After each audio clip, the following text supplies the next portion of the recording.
സങ്കീർത്തനങ്ങളുടെ പുസ്തകത്തിൽ നിന്നുള്ള വായന, അധ്യായം 82. ദൈവം ന്യായാധിപന്മാരുടെ വിധികർത്താവ്. ദൈവം സ്വർഗീയ സഭയിൽ ഉപവിഷ്ടനായിരിക്കുന്നു. അവിടുന്ന് സ്വർഗവാസികളുടെ ഇടയിൽ ഇരുന്ന് ന്യായം വിധിക്കുന്നു. നിങ്ങൾ എത്ര കാലം നീതിവിരുദ്ധമായി വിധിക്കുകയും ദുഷ്ടരുടെ പക്ഷം പിടിക്കുകയും ചെയ്യും? ദുർബലർക്കും അനാഥർക്കും നീതി പാലിച്ചു കൊടുക്കുവിൻ. പീഡിതരുടെയും അഗതികളുടെയും അവകാശം സ്ഥാപിച്ചു കൊടുക്കുവിൻ. ദുർബലരെയും പാവപ്പെട്ടവരെയും രക്ഷിക്കുവിൻ. ദുഷ്ടരുടെ കെണികളിൽ നിന്ന് അവരെ മോചിപ്പിക്കുവിൻ. അവർക്കറിവില്ല, ബുദ്ധിയുമില്ല. അവർ അന്ധകാരത്തിൽ തപ്പിത്തടയുന്നു. ഭൂമിയുടെ അടിസ്ഥാനങ്ങൾ ഇളകിയിരിക്കുന്നു. ഞാൻ പറയുന്നു, നിങ്ങൾ ദൈവങ്ങളാണ്. നിങ്ങളെല്ലാവരും അത്യുന്നതന്റെ മക്കളാണ്. എങ്കിലും നിങ്ങൾ മനുഷ്യരെ പോലെ മരിക്കും. ഏതു പ്രഭുവിനെയും പോലെ വീണു പോകും. ദൈവമേ, എഴുന്നേറ്റ് ഭൂമിയെ വിധിക്കണമേ. എല്ലാ ജനതകളും അങ്ങയുടേതാണ്.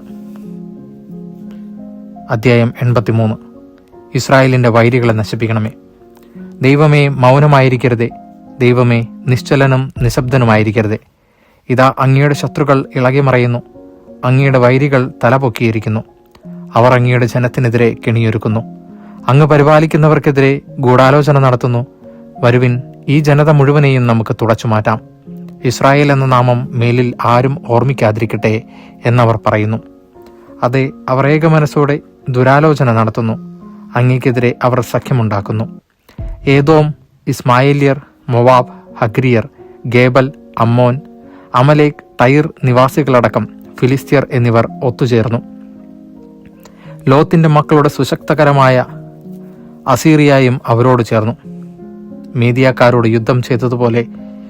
മേദിയക്കാരോട് ചെയ്തതുപോലെ അവരോടും ചെയ്യണമേ. കിഷോൻ നദിയിൽ വെച്ച് സിസറയോടും യാബിനോടും ചെയ്തതുപോലെ തന്നെ. അവരെ എൻദോറിൽ വെച്ച് നശിപ്പിച്ചുവല്ലോ. അവർ മണ്ണിന് വളമായി തീർന്നു. അവരുടെ കുലീനരെ ഓറെബ്, സേബ് എന്നിവരെ പോലെയും അവരുടെ പ്രഭുക്കന്മാരെ സേബ, സൽമുന്ന എന്നിവരെ പോലെയും ആക്കണമേ. ദൈവത്തിന്റെ മേച്ചിൽപ്പുറങ്ങൾ നമുക്ക് കൈയടക്കാം എന്നവർ പറഞ്ഞു. എന്റെ ദൈവമേ, അവരെ ചുഴലിക്കാറ്റിൽ പറക്കുന്ന പൊടി പോലെയും കാറ്റത്ത് പാറുന്ന പതിരു പോലെയും ആക്കണമേ. അഗ്നി വനത്തെ വിഴുങ്ങിക്കളയുന്നത് പോലെയും തീജ്വാലകൾ മലകളെ ദഹിപ്പിക്കുന്നത് പോലെയും അങ്ങയുടെ കൊടുങ്കാറ്റുകൊണ്ട് അവരെ പിന്തുടരണമേ. അങ്ങയുടെ ചുഴലിക്കാറ്റുകൊണ്ട് അവരെ പരിഭ്രമിപ്പിക്കണമേ. അവർ അങ്ങയുടെ നാമം അന്വേഷിക്കുന്നതിനു വേണ്ടി അവരുടെ മുഖം ലജ്ജ കൊണ്ട് മൂടണമേ. അവർ എന്നേക്കും ലജ്ജിച്ച് പരിഭ്രമിക്കുകയും അപമാനിതരായി നശിക്കുകയും ചെയ്യട്ടെ. കർത്താവെന്ന നാമം വഹിക്കുന്ന അങ്ങ് മാത്രമാണ് ഭൂമി മുഴുവനെയും ഭരിക്കുന്ന അത്യുന്നതൻ എന്നവർ അറിയട്ടെ. ദൈവവചനമാണ് നാം കേട്ടത്.